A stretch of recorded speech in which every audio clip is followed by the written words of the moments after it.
A la sombra de un rey asesinado, nació un niño en una isla solitaria, exiliado antes de poder caminar, fugitivo antes de poder hablar. Ese niño era Olaf Tryggvason. Su vida no sería una suave ascensión al poder, sino una saga forjada en fuego y tormenta. Vendido como esclavo siendo un niño, arrancado de los brazos de su madre y llevado por todo el mundo báltico. Olaf aprendió desde temprano que el destino no se concede, se toma por la fuerza. Él se levantaría de las cadenas para comandar naves vikingas, del anonimato al trono, grabando su nombre en las duras fronteras de la era vikinga. Cuando finalmente reclamó el trono de Noruega, no gobernó como un heredero pasivo, sino como una fuerza de cambio. Con la espada en una mano y la cruz en la otra, Olaf buscó derrotar a los viejos dioses y bautizar un reino. Los templos ardieron, los jefes se arrodillaron o se quebraron bajo su voluntad. Para algunos era un tirano que gobernaba con miedo y fuego. Para otros era el instrumento elegido del destino, el rey que arrancó a Noruega de la penumbra pagana hacia la luz de la cristiandad. La vida de Olaf Tryggvason no es simplemente la historia de un rey, es la historia de la transformación misma, de un hombre que se levantó desde las profundidades más bajas para transformar una nación, y cuya leyenda aún resuena a través de los fríos mares del norte. Esta es una historia de dolor, sufrimiento y de un hombre forjado por tragedias interminables. ¿Su vida lo convirtió en un villano? ¿Eso te toca decidirlo? Esta es su historia según la saga de los reyes nórdicos. Nuestra historia comienza con la muerte del rey Tryggve Olafsson, rey de Viken, quien fue asesinado por el rey supremo de Noruega, Harald Manto Gris, en el año 963. Su viuda embarazada, Astrid, huyó en secreto llevándose toda la riqueza que pudo. Su fiel padre de crianza, Thorolf, permaneció firme a su lado mientras sus leales amigos vigilaban en busca de enemigos al acecho. Ya muy avanzada en su embarazo, Astrid buscó refugio en una pequeña isla en un lago solitario. Allí dio a luz a un hijo quien fue rociado con agua y nombrado Olaf en honor a su abuelo. Permaneció oculta durante el verano, pero a medida que la oscuridad se alargaba y el invierno se acercaba, se vio obligada a regresar a tierra firme. Viajando solo de noche y sin hablar con nadie, finalmente llegó a la casa de su padre. Harald Manto Gris y su hermano Gudrod cabalgaron hasta la propiedad que alguna vez perteneció al difunto Tryggve Olafsson, pero Astrid había desaparecido y no se pudo encontrar ningún rastro de ella. Pronto les llegó el rumor de que ella estaba embarazada. Harald Manto Gris y el rey Tryggve eran ambos descendientes de Harald Cabellera Hermosa, el primer rey de Noruega. Un miembro de la casa de Harald Cabellera Hermosa podía reclamar el trono, pero lo que importaba era la fuerza para tomarlo y la voluntad del pueblo para mantenerlo. Tryggve había sido peligroso simplemente por existir, así que fue asesinado. Ahora, si Astrid daba a luz a un hijo, ese niño también sería un rival, y Manto Gris no permitiría que los rivales vivieran. Astrid tenía un hermano llamado Sigurd, que había servido con honor durante mucho tiempo en Rusia bajo el mando del rey Vladimir. Deseando refugiarse con él, decidió emprender el viaje. Zarpó con el joven Olaf, que entonces tenía 3 años. Pero mientras cruzaban el Báltico, vikingos estonios atacaron su barco. La comitiva fue saqueada, algunos fueron asesinados y otros llevados como esclavos. Olaf fue arrancado de su madre. Un estonio llamado Clercon tomó al niño, y Olaf fue finalmente comprado por un hombre llamado Raes a cambio de una capa fina. Raes y su esposa trataron al niño con amabilidad y fue muy querido en su hogar. Así, Olaf pasó 6 años como esclavo en Estonia, lejos de su madre y de su derecho de nacimiento como miembro de la realeza. Sigurd, hermano de Astrid, llegó de Novgorod a Estonia en asuntos del rey Vladimir. Encargado de recaudar tributo, viajaba con esplendor acompañado de muchos seguidores. En el mercado notó a un muchacho llamativo que claramente parecía un extranjero. Preguntando de inmediato su nombre y parentesco, se enteró de que el niño era Olaf, hijo de Tryggve Olafsson y Astrid. De inmediato, Sigurd lo reconoció como el hijo de su hermano. Al escuchar el relato del niño sobre su cautiverio, Sigurd fue con el campesino Rais y compró tanto a Olaf como a Thorgils. Luego los llevó con él a Holmgard, aunque al principio mantuvo en secreto la verdadera ascendencia de Olaf y lo trató con discreción, cuidado y honor. Un día en el mercado de Holmgard, Olaf Tryggvason mató a Clercon, el hombre que había asesinado a su padre adoptivo, y luego lo vendió como esclavo. Con un pequeño hacha en una mano, Olaf le enterró el hacha en la cabeza y huyó hacia Sigurd, confesando lo que había hecho. Sigurd llevó al muchacho de inmediato ante la reina Alogea, suplicándole su protección. Aunque la ley de la ciudad exigía la muerte para cualquier homicidio no juzgado por el tribunal, la reina, conmovida por la actitud de Olaf, lo protegió y puso hombres armados alrededor de su casa. La gente clamaba por justicia, pero el rey prohibió el derramamiento de sangre. Se hizo la paz, se fijó una multa por la muerte y la reina la pagó.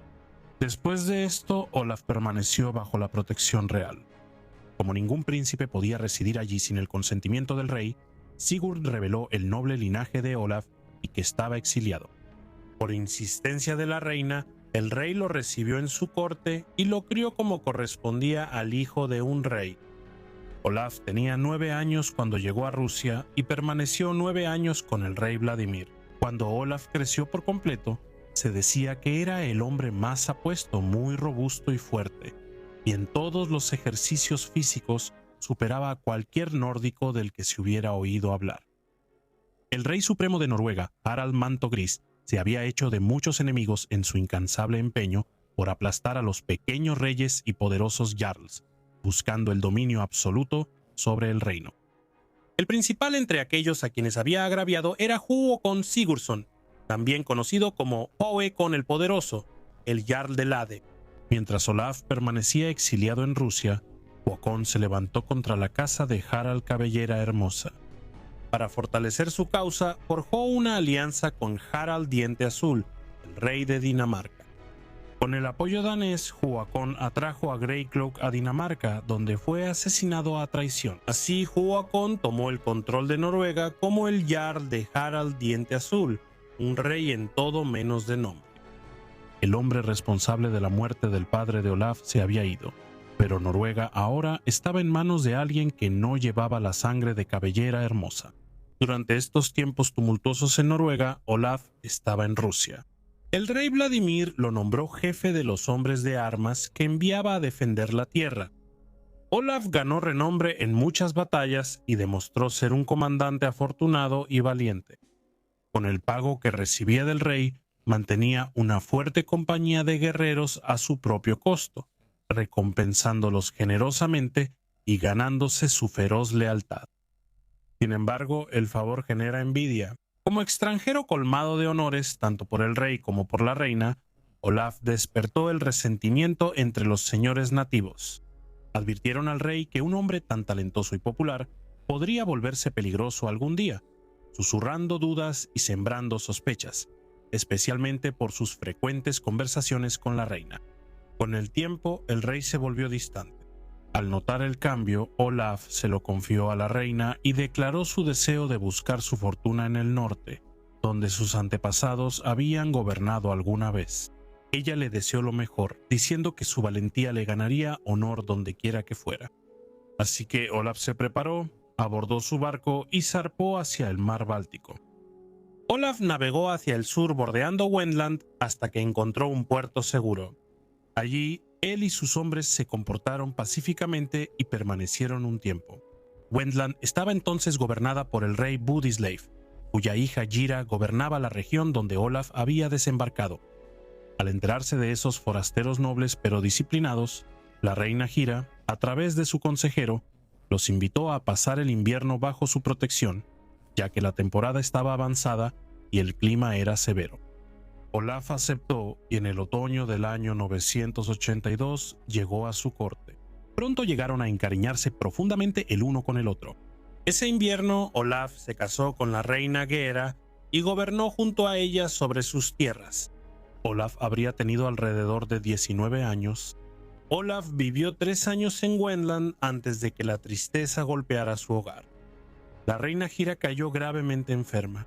Pese a todas las esperanzas, ella murió a causa de su enfermedad. La pérdida de Gira pesó tanto sobre Olaf que Wendland ya no le trajo alegría después de eso. La tristeza agitaba su espíritu inquieto. Reunió barcos de guerra, armó a sus hombres y regresó a la ruta marítima. Primero atacó Frisia, luego Sajonia, y de ahí avanzó hasta Flandes, ganando riqueza y renombre con la espada. Un escaldo cantó esto sobre las aventuras de Olaf. El hacha ancha de acero brillante de Olaf dejó muchas comidas para el lobo tímido. Los cadáveres deformes de los sajones yacían apilados, presa de los caballos de la bruja. Ella cabalga de noche en charcos de sangre, donde los hombres de Frisia estuvieron de día. Sus caballos sacian su sed y vuelan hacia el campo donde yacen los flamencos. El cuervo amigo, vestido de Odín, Olaf, quien sabe reprimir a los enemigos, dejó carne flamenca para muchas comidas con su hacha ancha de acero brillante. Después de eso, Olaf Tryggvason navegó a Inglaterra y saqueó extensamente sus costas. Avanzó hacia el norte hasta Northumberland, luego se dirigió a Escocia, hostigando sus costas. Desde ahí hizo la guerra en las Hébridas, luego navegó a la isla de Man donde volvió a luchar. Irlanda sintió su furia, y luego Bretland, que arrasó con fuego y espada junto con la tierra de Cumberland. Por fin, con la intención de regresar a Inglaterra, llegó a las Islas Sorlingas, muy lejos en el mar occidental. Habían pasado 4 años de guerra incesante desde que dejó Wendland y volvió a la vida de un rey del mar. Esta canción fue compuesta en su honor. El valiente joven rey que nunca retrocede vence a los ingleses en Inglaterra. La muerte se extiende por Northumberland a causa de hachas de batalla y puntas de lanza anchas. Atraviesa Escocia con sus lanzas y guía a sus hombres hacia sus relucientes barcos. Alimentando a los lobos donde quiera que iban, el joven rey desató una sangrienta campaña. Los valientes arqueros en las islas mataron a enemigos, que quedaron tendidos en montones. Los irlandeses huyeron al escuchar el nombre de Olaf. Huyeron de un joven rey en busca de fama.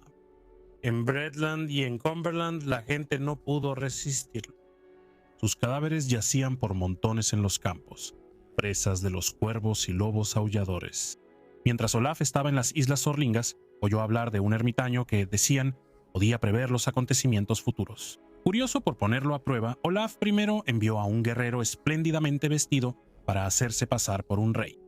El vidente respondió con calma: «Tú no eres el rey, pero sé leal a él», y no dijo nada más. Intrigado, Olaf fue él mismo y preguntó qué destino le esperaba. El ermitaño respondió: «Tú serás un rey renombrado y realizarás grandes hazañas. Muchos llegarán a la fe y al bautismo gracias a ti. Y como prueba, cuando regreses a tus barcos, se tramará una traición contra ti. Seguirá una batalla, muchos de tus hombres caerán, y tú serás gravemente herido y llevado en un escudo hasta tu barco. Sin embargo, en 7 días serás sanado, y entonces recibirás el bautismo». Todo sucedió tal como se predijo. Estalló un motín. Olaf resultó gravemente herido y fue llevado a su embarcación, pero en una semana ya se había recuperado. Convencido del don divino del ermitaño, Olaf regresó y supo que fue el dios cristiano quien reveló tales misterios. Conmovido por estas palabras y por las señales que había visto, Olaf recibió el bautismo y con él sus seguidores. Permaneció allí por un tiempo abrazando la fe y sumando sacerdotes y hombres sabios a su séquito. Todos abandonarían las viejas costumbres y a sus dioses ancestrales. En el otoño del año 988, Olaf navegó desde las Islas Sorlingas hasta Inglaterra. Como tanto él como el país ahora eran cristianos, llegó en son de paz. En ese momento se convocó una gran asamblea donde todos los hombres debían reunirse. Entre los presentes estaba la reina Gyda, la hermana de Olaf Curán, el rey de Dublín. Viuda de un poderoso conde inglés, ahora gobernaba sus tierras. Muchos buscaban su mano, especialmente un famoso guerrero llamado Elfwine. pero ella declaró que elegiría a su esposo por sí misma. La asamblea fue convocada para que ella pudiera hacer su elección. Elfvin llegó ricamente vestido al igual que muchos otros. Olaf se mantuvo aparte vestido con ropas toscas de marinero. Cuando Gyda pasó entre los hombres, su mirada se posó en él. Ella preguntó quién era él. Al enterarse de su noble nacimiento y posición, Olaf habló más con ella, y pronto llegaron a un acuerdo. Así Olaf y Gyda se comprometieron. Elfvin se enfureció profundamente por la elección de Gyda. En esos días era costumbre en Inglaterra resolver tales disputas mediante combate singular, y él retó a Olaf. Se acordó que cada hombre debía venir con 12 hombres. Cuando se encontraron, Olaf instruyó a sus seguidores para que actuaran según lo indicado. Armado con un gran hacha, Olaf atacó primero, arrancando la espada de la mano de Elfvin, y con su segundo golpe lo derribó al suelo. Elfvine fue entonces atado y sus hombres corrieron la misma suerte. Todos fueron derrotados, atados y llevados. Cabe señalar que Olaf no era un simple guerrero vikingo. Él era excepcional. Era famoso por poder luchar y cortar igual de bien con ambas manos, y podía lanzar 2 lanzas al mismo tiempo con ambos brazos. Sus habilidades acrobáticas eran legendarias, ya que según se dice, podía caminar sobre los remos fuera de su barco mientras sus hombres remaban. Era conocido por hacer malabares con 3 dagas o espadas, siempre manteniendo una en el aire. Estas son solo algunas de las descripciones de sus habilidades. Olaf perdonó la vida de Elfvin, pero lo desterró del país y tomó sus posesiones. Así tomó a Gyda por esposa y después vivió entre Inglaterra e Irlanda. Olaf Tryggvason no permanecería inactivo por mucho tiempo. Inquieto como el mar del norte que lo había llevado, Olaf Tryggvason dirigió sus proas hacia Essex y declaró la guerra a los sajones. Porque aunque se había arrodillado ante Cristo, la vieja herencia de su sangre, ese feroz llamado a lanzarse a las incursiones vikingas, seguía ardiendo dentro de él. Ese choque de mundos y voluntades sería inmortalizado en el antiguo poema inglés conocido como La Batalla de Maldon, donde el valor y la catástrofe se presentan lado a lado en solemnes versos. En ese momento, la política real de Inglaterra hacia las incursiones vikingas estaba amargamente dividida. Algunos aconsejaban tributo, tierras, oro y plata para comprar una paz frágil. Otros instaban a que el invasor fuera enfrentado en batalla abierta. El poema deja claro que Bernod, el alderman de Essex y líder del ejército sajón, se mantuvo firmemente en la última opción. Sus discursos resuenan con patriotismo, llamando a sus hombres a la firmeza en lugar de la sumisión. La flota vikinga navegó por el río Blackwater, que entonces se llamaba Panther, y Bernod llamó a la milicia. El poema comienza con el señor ordenando a sus hombres que se mantengan firmes y tomen sus armas. Al otro lado del agua, Olaf se dirigió a los ingleses, ofreciendo marcharse en paz si se le pagaba un tributo en oro y armaduras. La respuesta de Bernod fue firme como el hierro: te pagaremos con puntas de lanza y filos de espada. Cuando la marea bajó, los guerreros de Olaf cruzaron el estrecho puente. 3 ingleses, Wulfstan, Ylfir y Machus, defendieron el paso con valentía, derribando a cualquiera que se atreviera a avanzar.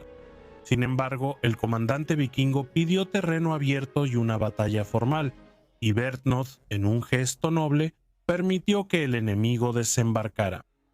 Pero en la hora de la verdadera batalla, la traición echó raíces. Un inglés llamado Godric huyó del campo montado en el propio caballo de Bernod. Sus hermanos lo siguieron.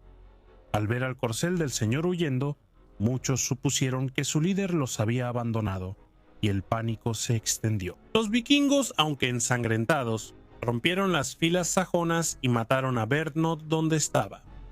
Después de la carnicería, su cuerpo fue encontrado sin cabeza, pero su espada con empuñadura de oro aún yacía a su lado, una señal de que había muerto como un guerrero. Bernod fue inmortalizado como un héroe de lealtad inquebrantable, pero para Inglaterra la derrota fue dolorosa. El rey Etelredo, el indeciso, el rey de Inglaterra, pronto se enfrentaría a Olaf. siguió el consejo del arzobispo de Canterbury y decidió comprar la paz. 10,000 libras de plata romana, un enorme rescate que equivale a unos 3.300 kilogramos hoy en día, fueron pagadas a la flota vikinga. A cambio, los hombres del norte aceptaron dejar de saquear y, al menos de palabra, ayudar a Inglaterra contra otras amenazas vikingas. Sin embargo, Olaf no cumplió su palabra. Inquieto por la conquista, se alió con el formidable rey danés Sweyn Barba Partida, y juntos reunieron una vasta armada, 94 barcos con sus proas talladas como dragones y sus velas oscureciendo el horizonte. Su objetivo no era nada menos que el saqueo de Londres, en ese entonces el centro comercial más grande y rico de Inglaterra. En el año 994 la flota remontó el río Támesis y cayó sobre la ciudad con furia. El hierro resonó contra los antiguos muros romanos, mientras los vikingos luchaban por abrirse paso y prender fuego a Londres. Sin embargo, los ciudadanos y su ejército respondieron con una determinación inesperada. Desde las murallas y la orilla del río, lucharon con desesperado valor, mientras las sólidas fortificaciones de la ciudad y quizás un puente de madera recién construido que cruzaba el Támesis impedían que los barcos vikingos avanzaran río arriba. El asalto se debilitó. La coalición de Olaf y Sweyn sufrió grandes pérdidas y las murallas de Londres permanecieron intactas. Fue una derrota rara y dolorosa para un ejército tan poderoso. Pero aunque fueron rechazados, los hombres del norte no abandonaron las costas de Inglaterra. Dejaron los barcos y siguieron a caballo por Essex, Kent, Sussex y Hampshire, arrasando campos y aldeas. El humo se elevaba sobre el campo mientras el saqueo, el fuego y la matanza marcaban su paso. Frente a un enemigo tan rápido y cambiante, el rey Etelredo el Indeciso no encontró una respuesta decisiva en batalla abierta. Guiado por sus consejeros, el Witten eligió una vez más pagarles tributo.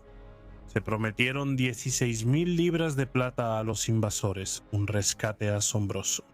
Y a los vikingos se les concedieron cuarteles de invierno en Southampton, donde las provisiones fueron suministradas por la misma gente a la que habían saqueado. Esta campaña resultaría ser la última vez que Olaf hizo la guerra contra Inglaterra. Habiendo tomado su plata y actuado como padrino en su confirmación cristiana bajo el patrocinio de Ethelred, Olaf puso rumbo fuera de las aguas inglesas y se dirigió a Dublín, donde gobernaba su suegro. Mientras tanto, Hakon Sigurdsson, el gobernante de Noruega, comenzó a escuchar rumores inquietantes. Los marineros hablaban de un hombre muy al oeste, más allá del Mar del Norte, llamado Olaf, un hombre a quien muchos ya consideraban un rey. A partir de estos rumores, el conde empezó a sospechar. Él sabía que Tryggve Olafsson había tenido un hijo llamado Olaf Tryggvason, un niño que después de la muerte de su padre fue llevado al este, a Rusia, y criado en la corte del rey Vladimir. Aunque se decía que este Olaf venía de Rusia, ese detalle solo aumentó la preocupación de Hakon. Cuanto más investigaba, más temía que este aventurero occidental pudiera ser en verdad el mismo Olaf, un verdadero heredero de la línea real de Noruega. Decidido a descubrir la verdad, el conde confió en su amigo Thorer Clacker, un viajero experimentado que había navegado durante mucho tiempo como vikingo y comerciante y que conocía bien las tierras occidentales. Hakon envió a Thorir a cruzar el Mar del Norte bajo el pretexto de un viaje comercial a Dublín, como solían hacer muchos nórdicos. Sin embargo, su misión era secreta. Debía descubrir quién era realmente este Olaf. Si encontraba pruebas ciertas de que el hombre era Olaf Tryggvason o cualquier otro príncipe de sangre real noruega, entonces Thorer debía ganarse su confianza con astucia y engaño, y, si era posible, ponerlo bajo el dominio del conde. Thorir navegó hacia el oeste hasta Irlanda y pronto se enteró de que Olaf estaba en Dublín, hospedándose con el padre de su esposa, el rey de Dublín. Siendo un hombre elocuente y persuasivo, Thorer pronto entabló amistad con Olaf Tryggvason.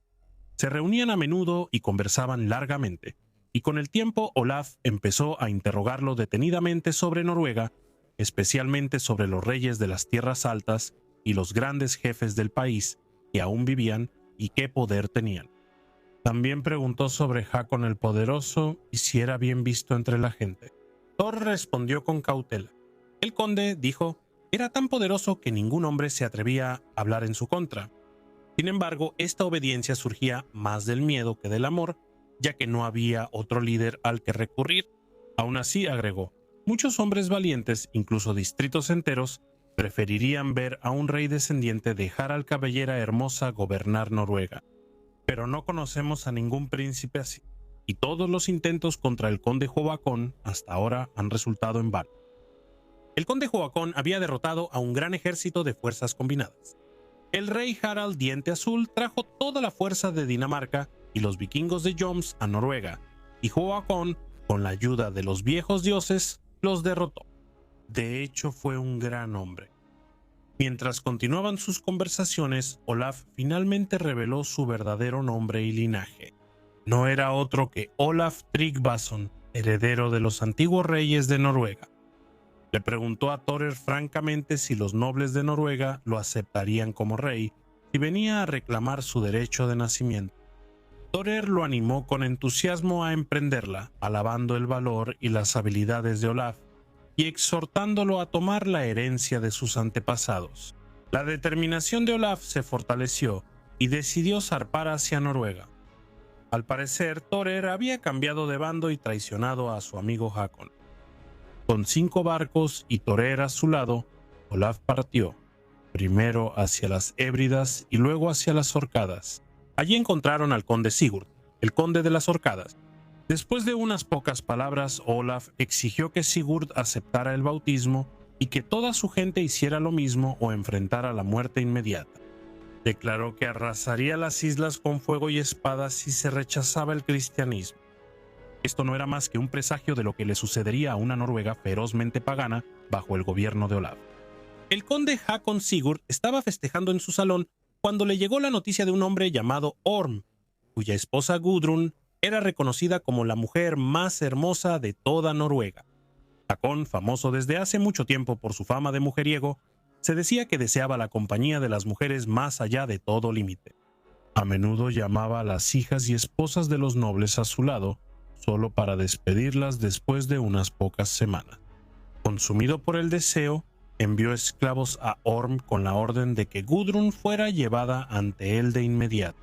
Orm se negó y, reuniendo a sus vecinos, no permitiría que su casa fuera deshonrada. La indignación se extendió por todo el campo. ¿Cómo podía su gobernante avergonzar tan descaradamente a su propio súbdito, exigiendo la esposa de un hombre como si fuera un tributo? Los hombres de Noruega se levantaron furiosos y marcharon hacia el salón del conde. Hakon huyó con solo un puñado de hombres. Los rebeldes creían que había escapado hacia sus barcos bajo el mando de su hijo Erland y bloquearon los caminos para cortar su huida. Cuando cayó la noche, el conde despidió a sus seguidores y se escabulló solo con su fiel esclavo Kark, pensando que 2 hombres podrían pasar desapercibidos donde una compañía no lo haría. Primero se escondieron en una cueva donde Kark tuvo sueños inquietantes que presagiaban la perdición de su amo. En su creciente desesperación, Hakon buscó refugio en una granja solitaria. Allí, bajo el piso de una pocilga, Kark cavó un hoyo en el que podrían ocultarse. Y mientras el conde caído yacía oculto entre la suciedad, las noticias llegaron como una tormenta que se avecina. Olaf Tryggvason había entrado en Noruega. Hakon y Kark se escondieron en el hoyo, que estaba cubierto con madera, tierra y estiércol, y hacían pasar cerdos por encima para ocultar el lugar. Allí, bajo la suciedad y la piedra, el gobernante caído de Noruega yacía en la oscuridad, mientras sus enemigos se acercaban. Olaf Tryggvason pronto se enteró de que los hombres de Noruega se habían levantado contra Hakon Sigurdsson, obligándolo a huir y dispersando a sus seguidores. Los grandes jefes y guerreros del reino se reunieron con Olaf y le juraron lealtad. Así se restauró la línea de Harald Fairhair y Olaf fue proclamado rey. Su primera orden fue clara: había que encontrar al conde. Grupos de búsqueda recorrieron el campo hasta que llegó la noticia de que Thora, una de las amigas más cercanas de Hakon, tenía una granja donde él podría estar escondido. Los hombres del rey registraron la casa de arriba abajo, pero no encontraron rastro de él. Entonces Olaf convocó una reunión en el patio, de pie sobre una gran piedra junto al chiquero. Se dirigió al pueblo y prometió grandes recompensas y altos honores al hombre que matara al conde. Debajo de esa misma piedra, ocultos en un hoyo bajo el piso del chiquero, Hakon y su esclavo Kark escucharon cada palabra. Toda la noche permanecieron despiertos, cada uno desconfiando del otro. Hacia el amanecer, el conde finalmente cayó en un sueño inquieto. Su descanso fue tan agitado que encogió las piernas, levantó la cabeza como si fuera a levantarse y soltó un grito espantoso. Kark, presa del terror y quizás tentado por la promesa del rey, sacó un cuchillo de su cinturón. Lo clavó en la garganta del conde y cortó de lado a lado, matándolo ahí en la oscuridad. Kark entonces le cortó la cabeza a Hakon. Colocó el macabro trofeo ante el rey Olaf y le contó todo lo que había sucedido, pero Olaf no recompensó tal traición. El esclavo fue llevado de inmediato y decapitado, y así terminó la vida del conde Hakon, no en batalla, sino entre el miedo y la traición, bajo el suelo de una pocilga. El conde Erik, hijo de Hakon, su hermano Svein y sus hermanos y parientes huyeron del país y se fueron al este, a Suecia, con el rey Olaf el Sueco, quien les dio una buena recepción. Ahora que Olaf Tryggvason había tomado el trono de Noruega, declaró sin dudar que el cristianismo debía proclamarse en todo su reino. Juró que vería a toda Noruega convertida al cristianismo o moriría en el intento. De inmediato, el rey hizo saber su voluntad. Instó al pueblo a aceptar la nueva fe y, entre aquellos que ya le habían jurado lealtad, los hombres más poderosos en las asambleas, su mensaje fue recibido con aprobación. Al ver que los jefes se sometían al bautismo, muchos otros los siguieron, y así el pueblo de Viken entró en la fe cristiana. Olaf entonces viajó hacia el norte a través de la Vigan, convocando a cada distrito a aceptar el cristianismo. Cuando la persuasión fallaba, gobernaba con firme determinación. Algunos que se resistieron fueron asesinados, otros mutilados, y algunos incluso fueron enviados al exilio. Por la fuerza de su voluntad, tanto como por la predicación, avanzó hasta que todas las tierras que una vez gobernó su padre, el rey Tryggve, fueron llevadas bajo la cruz. Y así, para el año 997, toda la región de Vikan se alzaba como una tierra cristiana, moldeada por la férrea determinación de su nuevo rey. Viajó de distrito en distrito a través de Vikan, los fiordos occidentales hacia el norte, hacia Trondelag y Halogaland, convocando asambleas, destruyendo ídolos paganos y construyendo iglesias donde antes había templos. A los jefes se les daba una elección tajante: bautismo o ruina. Algunos se arrodillaron de buena gana, movidos por la convicción o la lealtad. Otros cedieron ante las amenazas del rey de muerte, mutilación o exilio. La antigua adoración de Odín y Thor dio paso muchas veces dolorosamente a Cristo. Así, en unos pocos años brutales, Olaf buscó hacer lo que generaciones no habían logrado: forjar un solo reino bajo Dios, sellando el destino de Noruega. A principios de la primavera del año 998, Olaf Tryggvason buscó la mano de la reina Sigrid la Altiva, viuda de Erik el Victorioso, el rey de Suecia. La unión prometía fortaleza y alianza entre reinos, y Olaf la deseaba enormemente. Sin embargo, él exigió una condición por encima de todas las demás: que Sigrid aceptara el bautismo y renunciara a la fe de sus antepasados. La reina le respondió con tranquila determinación: no abandonaré la creencia que he sostenido ni la que mis antepasados sostuvieron antes que yo. Sin embargo, no te prohíbo adorar al Dios que más te plazca. Ante esto, la ira de Olaf se encendió. Con enojo exclamó: ¿por qué habría de casarme contigo una mujer pagana y envejecida? Y en un gesto imprudente y fatídico le dio una bofetada en la cara con su guante. Luego se levantó, dando por terminada la reunión con amargura. Sigrid, imperturbable, lo miró y dijo en voz baja: «Esto algún día podría ser tu muerte». Y sus palabras permanecieron como un oscuro presagio sobre los años venideros. Poco después, Olaf convocó una asamblea y proclamó ante la gente reunida que cualquier hombre que se comprobara que se relacionaba con espíritus malignos, practicaba brujería o se dedicaba a la hechicería sería desterrado. Declaró que Noruega ya no albergaría a quienes se aferraran a las artes oscuras y prohibidas. Por orden del rey, se registró el campo y todos los que eran sospechosos de tales prácticas fueron capturados y llevados ante la asamblea. Sin embargo, Olaf no dictó sentencia de inmediato.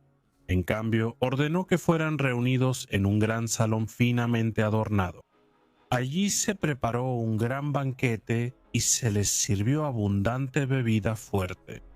Cuando los hombres estaban completamente ebrios y vencidos por la embriaguez, el rey dio una orden terrible. El salón fue incendiado y las llamas se elevaron rápidamente a su alrededor. Nadie escapó. Así, entre fuego y humo, Olaf buscó purgar su reino de la brujería y hacer que el miedo sirviera donde la fe no lo haría. Se cuenta que una vez, mientras Olaf Tryggvason celebraba un banquete, una noche se le acercó un anciano extraño dotado de gran elocuencia y que llevaba un sombrero de ala ancha que le cubría la frente. Era tuerto y parecía poseer conocimiento de todas las tierras bajo el sol. El rey le dio la bienvenida y ambos entablaron una larga conversación. Olaf, encantado por la sabiduría del extraño, le hizo muchas preguntas, y a cada una de ellas el anciano respondió de manera rápida y reflexiva. Así hablaron hasta entrada la noche, el rey siempre ansioso por escuchar más relatos de tiempos antiguos. Por fin, el obispo le recordó a Olaf que era hora de descansar y el rey se retiró a su cama. Sin embargo, incluso el anciano se sentó en el banquillo y continuó contando historias, un relato tras otro, sin fin. De nuevo, el obispo instó al rey a dormir y finalmente Olaf cerró los ojos. El desconocido se marchó en silencio. Al poco tiempo, el rey despertó y pidió por su invitado, pero no se le encontraba por ningún lado. A la mañana siguiente, Olaf llamó a su cocinero y al maestro de la bodega y les preguntó si algún hombre desconocido había llegado entre ellos. Ellos respondieron que, mientras preparaban la comida, un desconocido había entrado y los había reprendido por servirle mala comida al rey. Les había dado 2 grandes y selectos trozos de carne de res, que ellos habían añadido a la olla. Ante esto, el rey ordenó que toda la carne fuera desechada de inmediato. Este hombre, dijo, no puede ser otro que Odín, a quien los paganos han adorado durante tanto tiempo. Pero Odín no nos engañará. Y así el rey se aseguró de que ni con palabras ni con comida, los antiguos dioses encontraran un lugar en su mesa. Olaf marcharía con todas sus fuerzas hacia Trondelag, donde permanecía la resistencia más feroz al cristianismo. Los jefes y grandes guerreros se reunieron armados, decididos a defender a los antiguos dioses. En la asamblea, el rey les pidió que aceptaran la nueva fe. Su portavoz, Jarl Skegg, respondió con valentía que mantendrían sus antiguas leyes. Olaf respondió que él mismo entraría en su templo y vería los ritos. Los hombres estuvieron de acuerdo y juntos entraron. Ahí estaba la imagen de Thor, adornada con oro y plata. El rey levantó su hacha y la bajó con fuerza, arrojando al dios de su asiento. Sus hombres lo siguieron derribando a los otros ídolos. Afuera, Jarl Skegg fue asesinado, y cuando Olaf salió, les ofreció a las personas una elección: bautismo o batalla. Sin líder y conmocionados, eligieron someterse. El rey los hizo bautizar y tomó rehenes para asegurar su lealtad, y pronto toda Trondelag aceptó el cristianismo. Después, Olaf fue a Nidaros y fundó una ciudad comercial a orillas del río Nid, construyendo allí su salón real y estableciéndola como un nuevo centro de poder. Para resolver la enemistad de sangre por la muerte de Jarl Skegg, Olaf se reunió con sus parientes y ofreció una compensación. Al final se acordó que debía casarse con Gudrun, la hija de Jarl Skegg. Sin embargo, en su noche de bodas, creyendo que el rey dormía, Gudrun sacó un cuchillo para matarlo. Olaf vio la hoja a tiempo, la tomó y salió de su habitación. Gudrun se fue de inmediato con sus seguidores y nunca volvió a compartir la cama del rey. Olaf ordenaría la construcción de una poderosa embarcación, más grande que cualquiera que se hubiera visto en Noruega. Fue construida con 34 pares de remos, tripulada por 68 remeros, y sus costados se alzaban altos y orgullosos, tan elevados como los de un gran barco mercante de alta mar. Fue construida en forma de dragón, y el rey la llamó la Serpiente Larga. Su proa y su popa se arqueaban hacia arriba en espléndidas curvas, ambas ricamente doradas, y sus bordas se alzaban sobre las olas, listas para desafiar los mares más salvajes. Nunca se había visto en Noruega un barco más magnífico ni más costoso. La larga serpiente se erguía como un símbolo flotante del poder de Olaf, feroz e inigualable sobre las aguas del norte. Una noche oscura, la reina Tura huyó de su esposo Borislav de Wendland y se dirigió a Dinamarca. Sin embargo, no se atrevió a quedarse allí, temiendo que su hermano Sweyn Barba de Halcón la obligara a regresar a Wendland. En secreto continuó su viaje hasta Noruega, donde se presentó ante Olaf. Olaf la recibió amablemente. Ella habló de sus penas y buscó su protección, y el rey, impresionado por su gracia y elocuencia, pronto le pidió su mano. Al ver que casi no tenía otro refugio y que era una fortuna casarse con un gobernante renombrado, Tura aceptó. Se casaron en otoño y pasaron el invierno juntos en Nidar. Cuando llegó la primavera, Tura lloraba a menudo, lamentando que las tierras ricas y los tesoros que poseía en Wendland se habían perdido para ella. Con palabras amables, ella instó a Olaf a recuperar su propiedad, diciendo que el rey Burisle no se lo negaría. Sus consejeros advirtieron en contra de tal empresa, pero Tura persistió. Un día, Olaf le trajo muchos regalos, pero ella los rechazó, diciendo que su padre, Harold Lutu, le había dado regalos más valiosos a su madre, y no temió zarpar y reclamar lo que era suyo. Ella reprendió a Olaf, acusándolo de no tener el valor para enfrentarse a Dinamarca y a su hermano, el rey Sweyn Forkbeard. Ante esto, el rey se levantó enfurecido y jurando en voz alta declaró que nunca le tuvo miedo al rey Sweyn y que si llegaban a encontrarse sería Sweyn quien cedería. Sweyn Forkbeard estaba casado, como se ha contado, con Sigrid la Altiva, y Sigrid sentía un odio profundo y ardiente hacia Olaf. La causa se encontraba en su encuentro anterior. Cuando Olaf dejó de cortejarla y la abofeteó, la ofensa nunca se borró de su memoria. Una y otra vez ella instó al rey Sweyn a hacer la guerra contra Olaf. Ella le recordaba que Olaf se había casado con su hermana Tura sin su consentimiento, una afrenta, decía, que ningún rey anterior habría tolerado. Con esas palabras, ella avivó su orgullo y fortaleció su determinación, hasta que finalmente Sweyn decidió ir a la batalla. A principios de la primavera, el rey danés envió mensajeros al rey sueco y al conde Erik, hijo del antiguo gobernante de Noruega, Hakon Sigurdsson.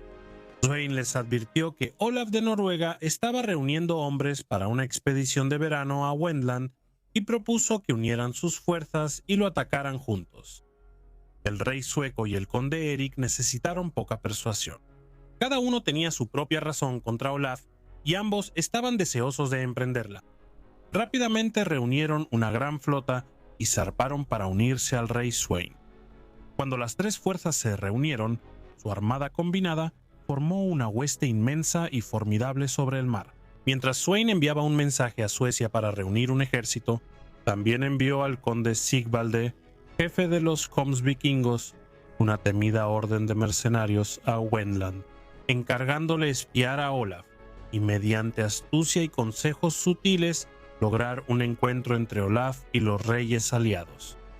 Sigvalde primero navegó a Jomsborg, la sede de los Jomsvikingos, y desde ahí buscó al rey Olaf. Habló con calidez y cortesía y pronto se ganó la confianza del rey. Su esposa Astrid, hija del rey Burislav, tenía buena disposición hacia Olaf, ya que Olaf había estado casado con su hermana Hira. Así, Sigvalde halló pronto buena acogida en la corte. Un hombre astuto y perspicaz, el conde fue ganando influencia gradualmente en el consejo de Olaf. Bajo varios pretextos, instó a retrasar el regreso del rey a Noruega, aunque los hombres de Olaf estaban ansiosos por zarpar y solo esperaban un viento favorable. Su paciencia se agotaba, pero Sigvalde seguía inventando excusas. Por fin, recibió noticias de Dinamarca. La flota del rey sueco había llegado desde el este. Las fuerzas del conde Erik estaban reunidas y los jefes aliados habían decidido navegar hacia Wendland y tender una emboscada desde una isla llamada Sval. A Sigvalde se le encargó encargarse de todo para que el rey Olaf pasara por ese camino y cayera en su trampa. En la isla estaban Sweyn Barbapartida, el rey de Dinamarca, Olaf, el rey de Suecia, y el conde Erik, hijo de Hakon Sigurdsson, todos reunidos con sus poderosos ejércitos. El día estaba claro y brillante, y los jefes, acompañados por una gran comitiva, salieron a la isla para observar los barcos moviéndose por el mar bañado por el sol. Entre las embarcaciones vieron una alta y resplandeciente. «Esa es una nave noble», dijeron los dos reyes. «Seguramente debe ser la Serpiente Larga». Pero el conde Erik respondió con calma: «No es la Serpiente Larga». Pronto apareció otra embarcación, aún más grande.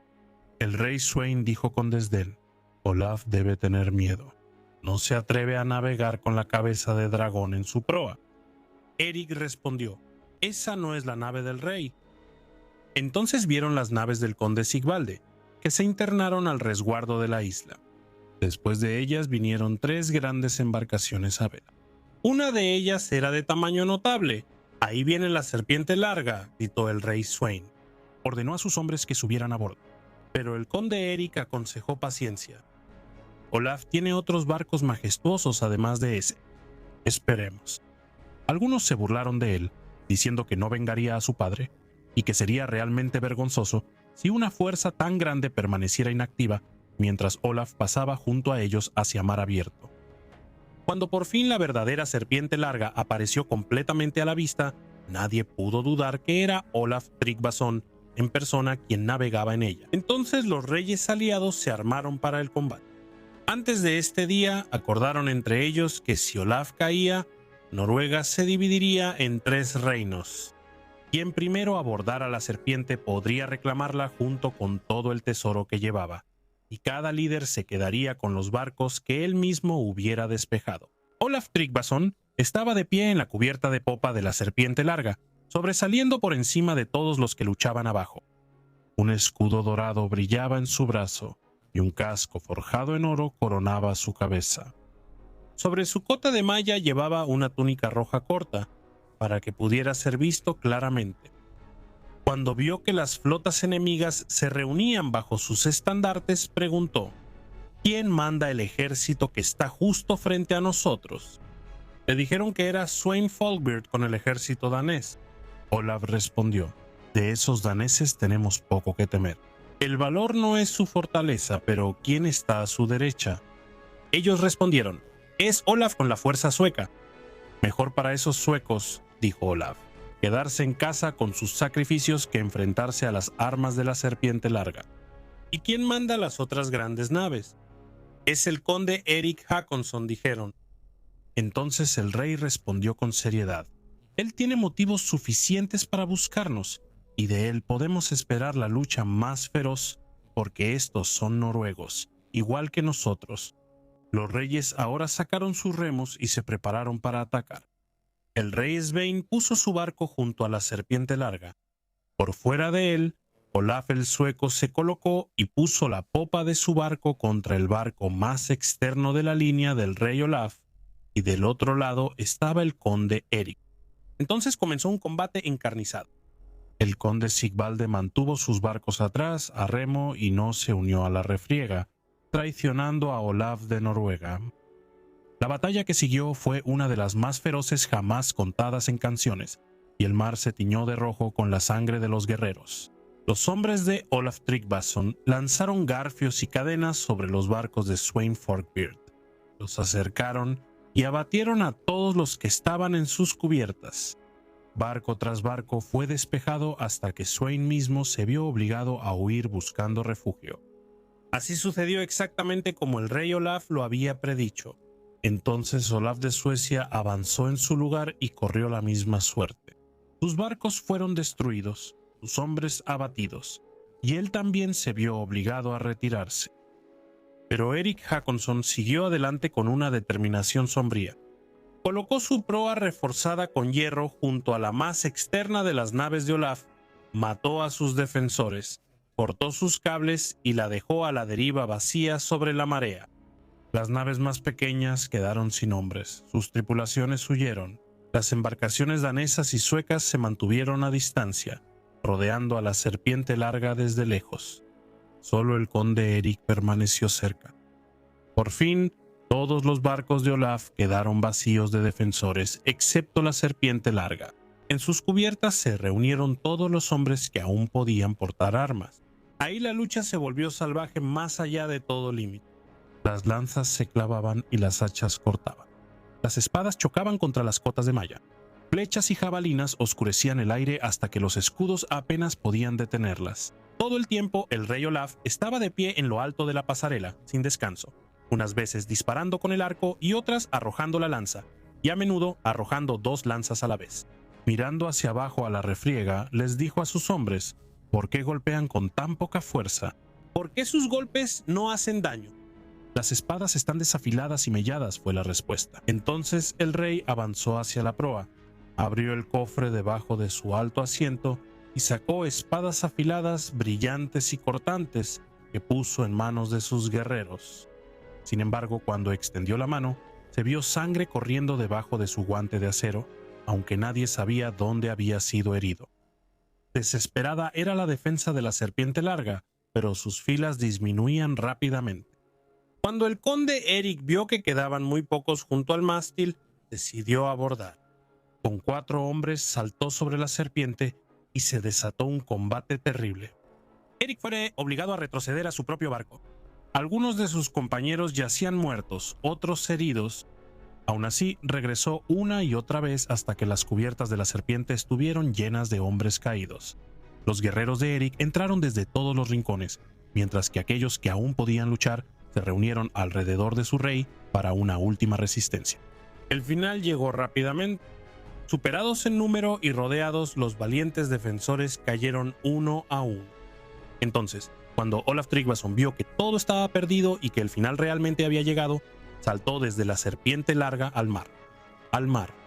De inmediato se difundió un rumor entre los hombres de que el rey se había quitado la cota de malla bajo las olas y había nadado lejos, sumergiéndose bajo las naves largas enemigas, y así, por alguna fortuna maravillosa, logró escapar a Wendlandia. En los años que siguieron se contaron muchas historias sobre los viajes ocultos del rey Olaf y sus extrañas aventuras en tierras lejanas. Sin embargo, estas historias pudieron haber sido moldeadas por la esperanza o el anhelo. Esto es seguro. Olaf Tryggvason nunca volvió a ser visto en el reino de Noruega. Se cantó una canción sobre su derrota. ¿Olaf está vivo o está muerto? ¿Ha alimentado a los cuervos hambrientos? Casi no sé qué debería decir porque muchos cuentan la historia de diferentes maneras. Esto sí puedo decir, sin temor a mentir, que fue herido gravemente, tan herido en esta sangrienta lucha que apenas pudo salir con vida. El testigo que relata esto de Tryggvason, nuestro valiente rey, una vez sirvió al rey y debería decir la verdad, porque Olaf odiaba las mentiras como al demonio. Si Olaf escapó de esta batalla de espadas, temo que le ocurrió un destino peor a nuestro muchacho de lo que la gente supone, pero ¿quién puede saberlo? Porque estaba rodeado por el enemigo. Desde el lejano oriente corren rumores de que el rey Sor, herido, logró salvar la vida. Su muerte tan segura no me deja preocuparme por rumores sin fundamento en el aire. Nunca fue la voluntad del destino que Olaf escapara con vida de tan peligroso aprieto. Esta verdad puede doler. Lo que la gente desea pronto lo cree.